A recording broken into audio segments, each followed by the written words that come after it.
2013 год. Значит, в этом году произошло интересное событие. Лыжные гонки, которые у нас в республике, ну и в целом по северо-западу, в мире олимпийский этот вид спорта, каким-то образом пересеклись с борьбой. Дзюдо тоже с олимпийским видом спорта. Да. Вот на следующем перекрестке. Значит, лыжные гонки здесь в республике Коми потянули с собой национальные виды спорта, такие, например, как не борьба, а катание на лямпах.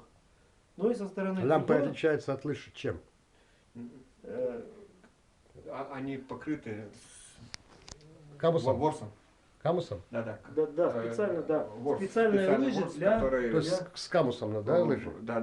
Только можно бегать в одном направлении вперед, а назад невозможно. Не скользят, да, не скользят, да. Специально Ну, невозможно. охотничьи лыжи, национальные Да. охотничьи лыжи. Для да. того, чтобы преодолевать подъемы без помощи палок.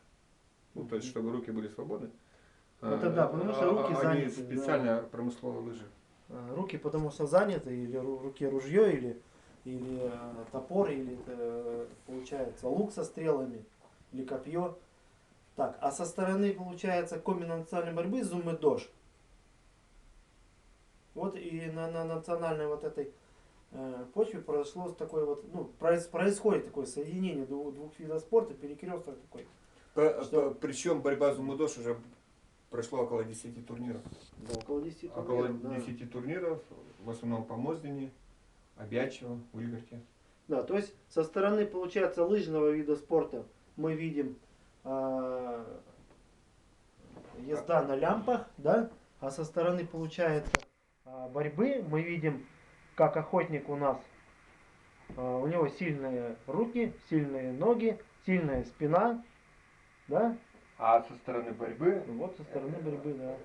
возможность того же охотника вступать в реальное единоборство с каким-нибудь зверем. Да, Да, так. да, то есть... Бывает случай, что охотник 1 на 1, вооруженный ножом, сражаться с медведем, потому что реальная практика охоты такая. Так, какую вы предлагаете методику развития и перспективы? Ну, методика развития у нас такова, что мы культивируем детский спорт и просто расширить мы своих детей возим и будем возить на соревнования. И за счет того, что люди, которые впервые будут встречаться, они уже реально будут знать правила борьбы данного вида борьбы. Она немножко отличается от дзюдо, но, в общем-то, достаточно простой прием. Главное иметь силу и выносливость, и смелость. Спасибо.